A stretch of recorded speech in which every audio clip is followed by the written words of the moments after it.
বিশ্ব জাকির মঞ্জিল দরবার শরীফে এলে কিভাবে আপনি তবারক সংগ্রহ করবেন সেই বিষয়ে ছোট্ট একটি ব্লগ। আশা করি পুরো ভিডিও জুড়ে আমাদের সাথেই থাকবেন। তো বন্ধুরা, আজকে হচ্ছে শুক্রবার, পবিত্র জুম্মার দিন। আমরা এখানে জুম্মার নামাজ আদায় করব। জুম্মার নামাজ আদায় করার শেষে এখানে মোনাজাত হবে, দোয়া হবে।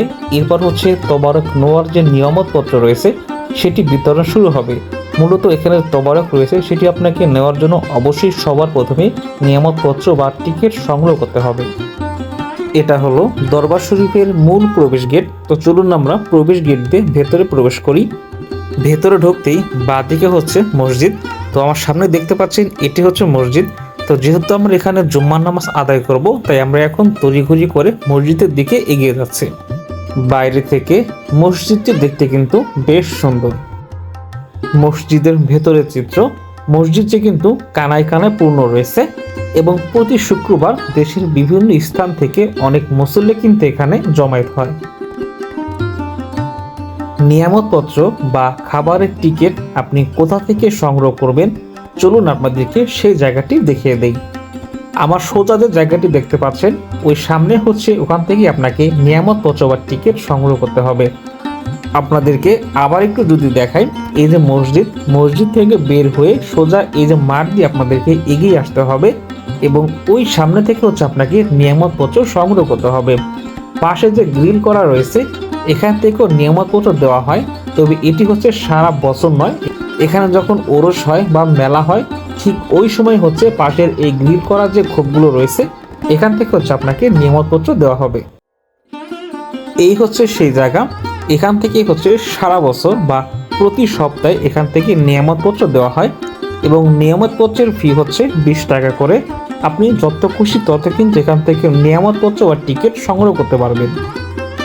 নিয়ামতপত্র বা টিকিট সংগ্রহ করা হয়ে গেলে আপনাকে আবার এই পথ ধরেই সামনের দিকে আগাতে হবে। নামাজ শেষ হয়েছে, তাই এই মুসল্লিরা কিন্তু নিয়ামতপত্র সংগ্রহ করার জন্য ওই ঘরটির সামনে জড়ো হবেন। সেখান থেকে তারা নিয়ামতপত্র সংগ্রহ করে এখানে যে খাবার মাঠ রয়েছে, সেই খাবার মাঠের উদ্দেশ্যে তারা যাত্রা শুরু করবে। নিয়ামতপত্র বা টিকিট সংগ্রহ শেষে আমরা এখন খাবারের মাঠের দিকে এগিয়ে যাচ্ছি।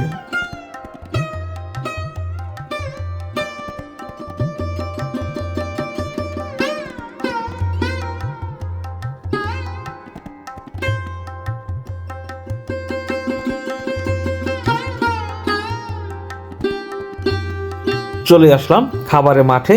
এদিক দিয়ে বাঁ দিকে হচ্ছে খাবারের মাঠ। যখন ওরস হয় বা মেলা হয়, তখন কিন্তু এই সম্পূর্ণ জায়গায় কিন্তু শত শত মানুষ থাকে এবং এটি হচ্ছে কিন্তু আট্রসির মূল খাবারের মাঠ। টিনের যে ছাউনি রয়েছে, এখানে হচ্ছে আপনাকে পজিশন মতো বা আপনার সুবিধা মতো আপনাকে লাইন ধরতে হবে এবং এখানে হচ্ছে অবশ্যই আপনার টিকিট আপনি হাতে রাখবেন এবং আপনার সুবিধা মতো একটি লাইনে গিয়ে আপনি দাঁড়াবেন।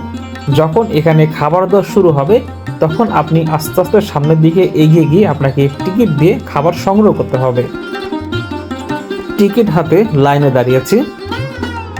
এই হচ্ছে আট্রসি দরবার শরীফের কাঙ্ক্ষিত তবারক। এখানে তবারক হিসেবে রয়েছে ভাত, আলু গোটা, সাথে মাংস। আপনি চাইলে একাধিক টিকিট দিয়ে একাধিক খাবার নিতে পারবেন এবং এটি হচ্ছে ডাল। এই ডালটিও কিন্তু বেশ মজাদার। আপনারা ভাতের সাথে এর ডাল নিয়েও খেতে পারবেন। এটা হচ্ছে বাসন ধোয়ার নির্ধারিত স্থান। এখান থেকে আপনাকে বাসনটি ধুয়ে সেটি আবার নির্দিষ্ট স্থানে জমা দিতে হবে এবং এখানে দেখতে পাচ্ছেন সবাই কিন্তু যার যার মতো করে যার যার বাসন কিন্তু এখানে পরিষ্কার করে নিচ্ছে এবং এখানে কিন্তু কেউ আসলে বাসন কারোর জন্য ফেলে রাখছে না বা কোথাও কিন্তু জমা করে রাখছে না। এখানে সবাই কিন্তু সবার নিজেরটাই নিজে নিজে ধুয়ে আবার নিজে নিজে কিন্তু নির্দিষ্ট স্থানে জমা দিয়ে আসবে। তো বন্ধুরা, এই ছিল আট্রসি দরবার শরীফের তবারক নিয়ে ছোট্ট একটি মিনি ব্লগটি আপনাদের কেমন লেগেছে অবশ্যই কমেন্ট সেকশনে জানাবেন এবং চ্যানেলটি সাবস্ক্রাইব করবেন, ফেসবুক পেজটি ফলো দিয়ে রাখবেন। আজকে পর্যন্তই। আগামীতে দেখা হবে আবার নতুন কোনো স্থানে নতুন কোনো ব্লগ নিয়ে। ততদিন সবাই ভালো থাকবেন, সুস্থ থাকবেন। খোদা হাফেজ।